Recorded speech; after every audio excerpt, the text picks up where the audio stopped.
Muito bem, gente. Então, avançando aqui o nosso estudo sobre pacote anticrime, eu queria falar com vocês um pouquinho sobre confisco alargado, né? Confisco alargado, que é uma novidade, né? Isso aqui não existia de jeito nenhum e foi trazido agora pelo pacote anticrime, tá? Então, uma das inovações do pacote anticrime foi que eles introduziram o artigo 91A no Código Penal, né? Que não existia, trazendo essa possibilidade do confisco alargado. Bom, o que seria isso? O que é esse confisco alargado, né? É o seguinte, a ideia é tentar resolver um dos grandes problemas que nós temos aqui em persecução penal, principalmente no que diz respeito ao crime de colarinho branco, né? Esses crimes que envolvem grandes somas de dinheiro. Porque é basicamente o seguinte, né, gente? E nós sabemos disso. Infelizmente, tá? Eu não gostaria de dizer isso para vocês, mas é a verdade. E eu, como professor de penal, não posso fugir dos fatos, né? Não posso querer enganar meus alunos. Muitas vezes, o crime compensa. Infelizmente, né? Não era para ser assim. Não deveria ser assim. Mas é o que acaba acontecendo. Você tem muitas vezes o crime compensando, né? Você agir em desconformidade com a norma compensa. Porque veja, imagine vocês, um político qualquer, né, que comete lá um crime de corrupção que envolve milhões de reais, tá? Esse político, né, dificilmente vai ser pego. Pelas razões todas nós já sabemos, né? Infelizmente, o nosso sistema de persecução penal não funciona tão bem assim. Então dificilmente ele vai ser pego. Então ele já joga com isso. Ele fala, eu vou desviar um dinheiro aqui, né? Vou receber uma propina ali, e não é tão fácil assim que eu seja pego, tá? E se ele for pego, né? Qual que é a pior coisa que pode acontecer? Ele ficar alguns anos preso. Digamos que ele fique 5 anos, 6 anos preso, o que já não é tão fácil de acontecer, mesmo tendo uma condenação. Depois de 5, 6 anos, ele sai do presídio e tem lá todos os milhões dele à disposição dele. Quem consegue ganhar, né, tantos milhões assim, trabalhando honestamente em tão pouco tempo, né? Difícil. Então acaba compensando. Aí vocês vão falar para mim, mas professor, o Código Penal fala que quando existe uma condenação criminal, né, um dos efeitos da condenação é a perda do produto do crime. E é mesmo, é verdade, tá certo? Só que qual que é o problema, gente? Essa perda, né, do produto do crime depende do Estado conseguir encontrar esse produto do crime, né? Então, quando você envolve quantias assim muito grandes, você tem a questão da lavagem de dinheiro, você tem a questão da colocação dos bens em nomes de outras pessoas, né, os chamados laranjas. Então, fica muito difícil você conseguir efetivamente achar, né, esse dinheiro. E quando você não encontra o dinheiro, né, quando você não acha o dinheiro, aí, né, esse dinheiro acaba não voltando para o Estado, né, e isso acaba dificultando as coisas, tá? Então o confisco alargado, ele vem justamente para resolver esse problema, ou para tentar resolver, né? Não sei como que isso vai funcionar na prática, a gente tem que esperar ainda alguns anos para ver como vai ser. O pacote anticrime ainda é uma lei recente, tá? Então a gente tem que ver aí como que vai ser, né, isso na prática daqui a algum tempo. Mas, veja, qual que é a ideia aqui? É que desde que preenchidos certos requisitos, já vou dizer quais são, o juiz da vara criminal, ao fazer a condenação, ele pode decretar a perda de bens de origem lícita do condenado. Tá? Porque, em princípio, né, pela regra anterior, eu só podia fazer com que ele perdesse os bens de origem ilícita, né? Então, bens aí que ele obteve, né, de maneira ilícita. Aqui não. Aqui pode ser o apartamento que ele comprou com dinheiro lícito, né? 20 anos atrás. Ele pode perder isso sim, tá? Qual que vai ser a única questão, né?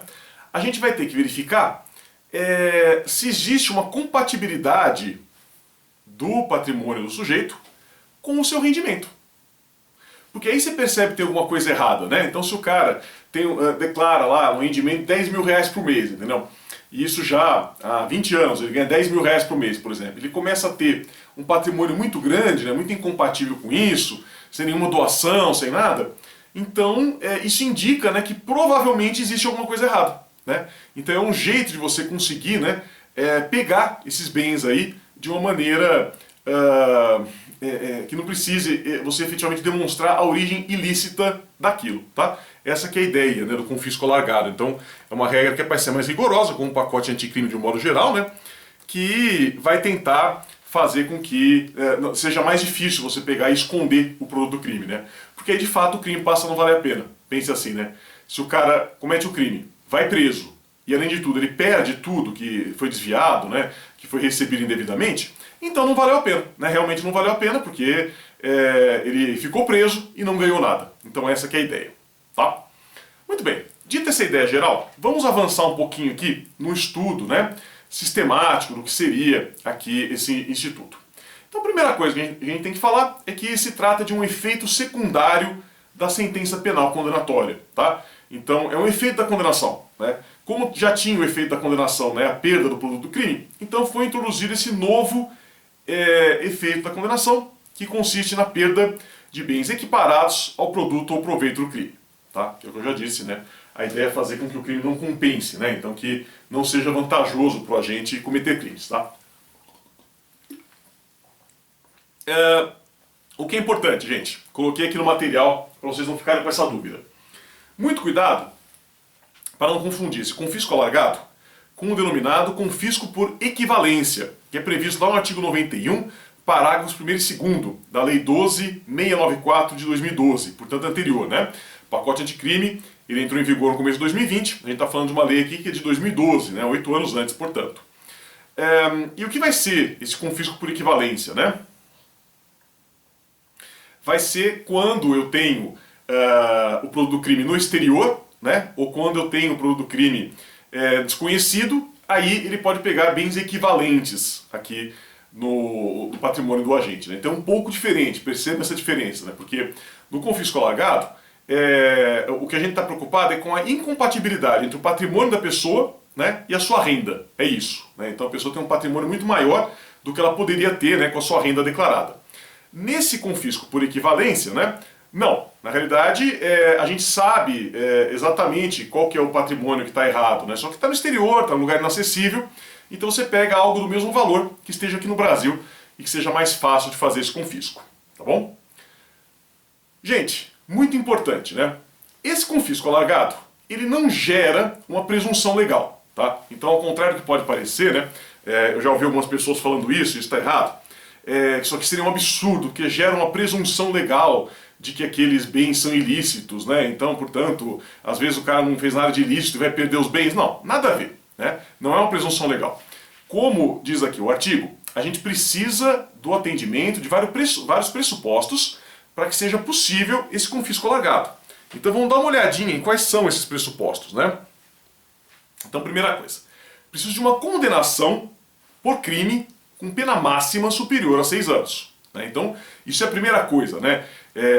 E que não tem nada a ver com o patrimônio, percebam vocês. Né? A pessoa vai ter que ser condenada com contraditório, ampla defesa, né? Provas, etc, etc, por um crime que tem pena superior a 6 anos. Se não tiver condenação por crime, não tem presunção nenhuma. Não vou imaginar que as coisas são de origem ilícita só porque são incompatíveis com a renda dela. Precisa ter uma condenação por crime, tá? Depois, a incompatibilidade do patrimônio com a renda lícita do agente. Isso eu já falei, né?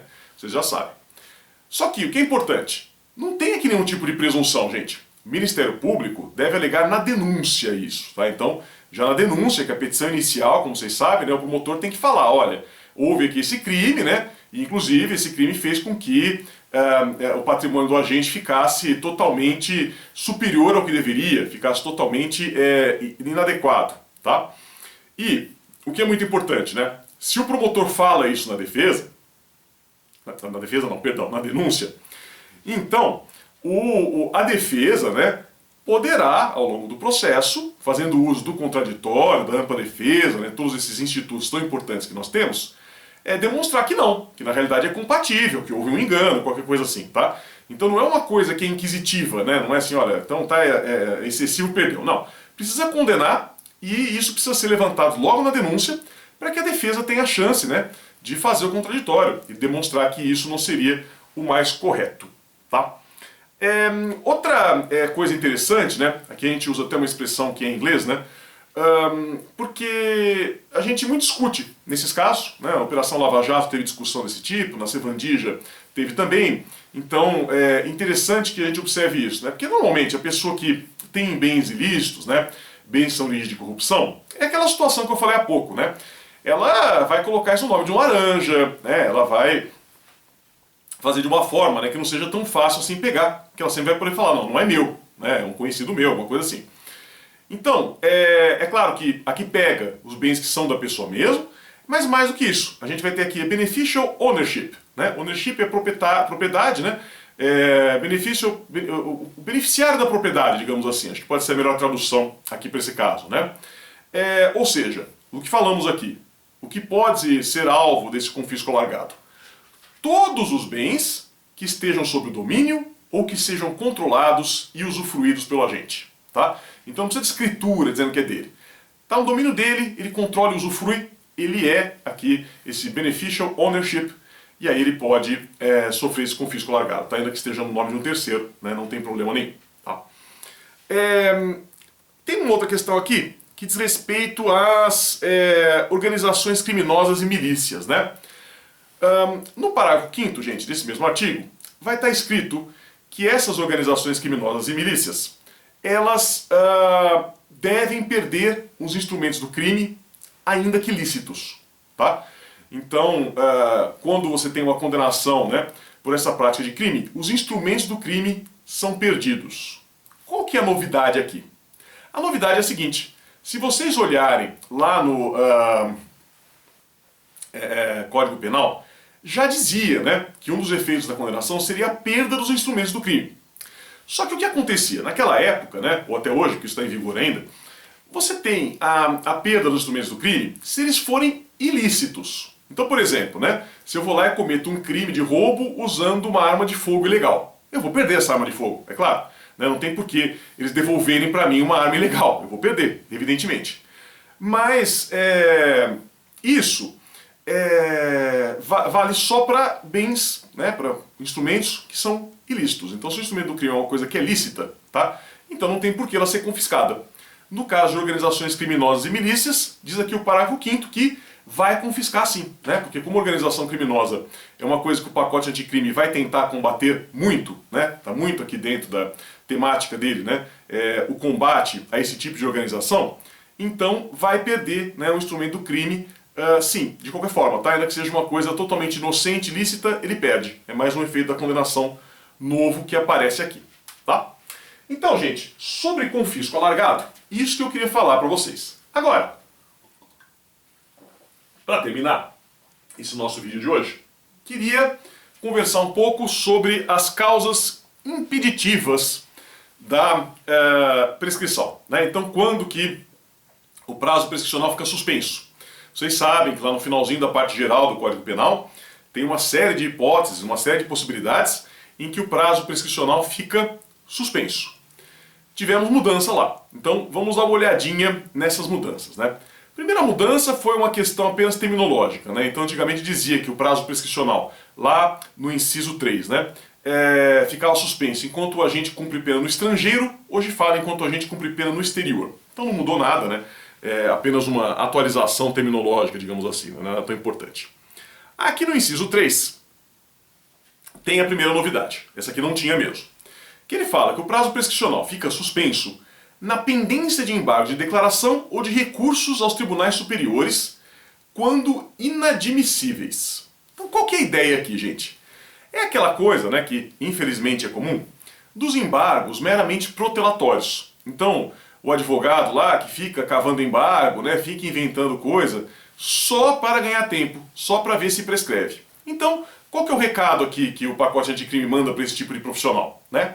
Não vai adiantar nada. Tá? Então, você ficar cavando recurso, cavando embargo só para enrolar, né, só para ver se a gente consegue ter aqui uma prescrição, você perderá seu tempo, porque o prazo prescricional não vai correr. Essa que é a ideia. Tá?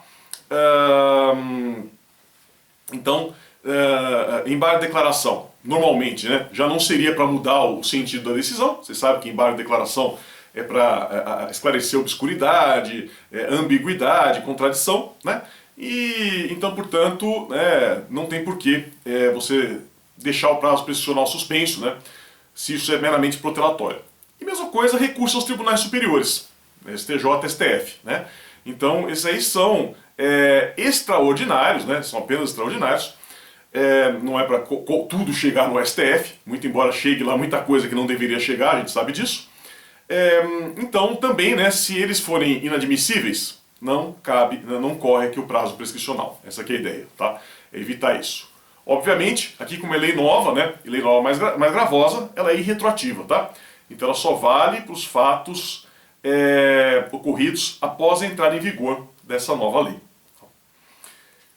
E por fim, última coisinha, né? Também fica aqui suspenso o prazo prescricional enquanto não cumprido ou rescindido o acordo de não persecução penal. Isso aqui, gente, também é totalmente novidade, né? Então eu vou fazer o seguinte, eu vou explicar aqui muito em linhas gerais o que é acordo de persecução penal, depois a gente volta a falar sobre isso mais pra frente, no momento oportuno, que isso aqui é uma regra mais de processo penal, né? Mas eu já vou adiantar aqui, só pra gente entender o que diz aqui esse novo inciso 4º, né, que não tinha antes aqui no artigo. Então, diz aqui que não tem prazo prescricional, enquanto não cumprido ou não rescindido o acordo de não persecução penal. Esse acordo de não persecução penal é uma inspiração hollywoodiana aqui do nosso legislador, né? Então ele resolveu fazer isso pensando naqueles filmes americanos, né, que tem um acordo entre o promotor e o réu, né? Então ele já aplica a pena. Coisa que aqui no Brasil a gente nunca teve muito. Começamos a ter algo nesse sentido lá com a Lei 9.099, né, em 1995, mas era só para crimes de menor potencial ofensivo. Agora surge aqui essa possibilidade, né? Então, hoje, desde que preenchidos aqui certos requisitos, que eu já vou falar quais são, o réu pode fazer um acordo com o promotor aqui no Brasil também. E aí, a partir desse acordo, né, ele vai confessar o crime, vai cumprir a pena, né, sem passar por algum julgamento. Tá? Então, a gente pode conceituar esse acordo de não persecução penal como um ajuste obrigacional celebrado entre o MP e o investigado e homologado pelo juiz. E o que vai acontecer nesse ajuste obrigacional? O investigado, né, ele assume a sua responsabilidade, né, confessa que cometeu o crime e, em contrapartida, aceita cumprir condições menos rigorosas do que seriam as penas aplicáveis. Então é isso, né? É um acordo mesmo. É melhor um mau acordo que uma boa briga, já se diz há muito tempo. Então, o cara confessa o crime, que é interessante para o Ministério Público, né? Você conseguir a confissão, essa é uma coisa muito boa sempre. E, por outro lado, o Ministério Público concorda em dar para ele uma pena menor do que ele teria se ele fosse efetivamente condenado. Tá bom? Isso, gente, foi originalmente introduzido, né, lá em 2017 pela Resolução 181 do Conselho Nacional do Ministério Público, que deu pano para manga, né, porque como nunca teve muito essa tradição de acordo aqui no Brasil, foi muito criticado, dizer que não podia, que não era lei. Então agora resolveu-se o problema. O pacote anticrime traz essa possibilidade. Hoje é lei, né? Então a gente tem essa possibilidade aqui de acordo de não persecução penal. Tá? Então, quando pode isso? Quando tiver um procedimento investigatório, né, um inquérito policial, por exemplo, não for caso de arquivamento, porque se é caso de arquivamento vai arquivar, não vai fazer acordo nenhum, obviamente, né? A pena mínima for inferior a 4 anos, então de novo, não é para qualquer crime, né, são crimes menos graves, e crimes sem violência ou grave ameaça, tá? Então também não cabe isso aqui para crime tipo roubo, extorsão, né? E também, como já adiantei, tem que ter a confissão, tá? Tem aí uma regra parecida lá com a Lei 9.099, né? Então tem que reparar o dano, tem que restituir a coisa, tem que renunciar a bens e direitos, né, que sejam instrumentos, produtos do crime. Aí as condições podem ser prestar serviços à comunidade, pagar prestação pecuniária, né, ou outras ainda que o Ministério Público pode inventar, tá? Então tem várias coisas, enfim. Por hora, gente, eu não quero me aprofundar muito nisso, eu quero só que vocês entendam a ideia. É um acordo que é feito, então o Ministério Público fala, ó, se você confessar, a gente vai te dar uma pena menor. Tá bom, eu confesso e pego uma pena menor. É isso, basicamente, já que aquela circunstância genérica, né, atenuante da confissão nunca produziu muito efeito prático mesmo, né? Então eles acabam resolvendo dessa maneira, tá? É isso, basicamente, que vai acontecer aqui. Por hora, o que interessa para nós é que enquanto não for cumprido ou não rescindido esse acordo, não corre prazo prescricional. Tá? Isso é para evitar o quê? Para que o cara faça o acordo, né? E aí fica enrolando, nossa, aqui acaba prescrevendo. Então não, né? Se ele enrolar, se ele descumprir o acordo, ele vai ser julgado e vai cumprir pena normalmente, porque não corre o prazo prescricional enquanto a gente tem aqui esse acordo de não persecução penal. Tá bom? Gente, é isso. Agradeço demais a atenção aqui de vocês. Não percam no próximo vídeo a continuação aqui do nosso pacote anticrime. Muito obrigado e até lá!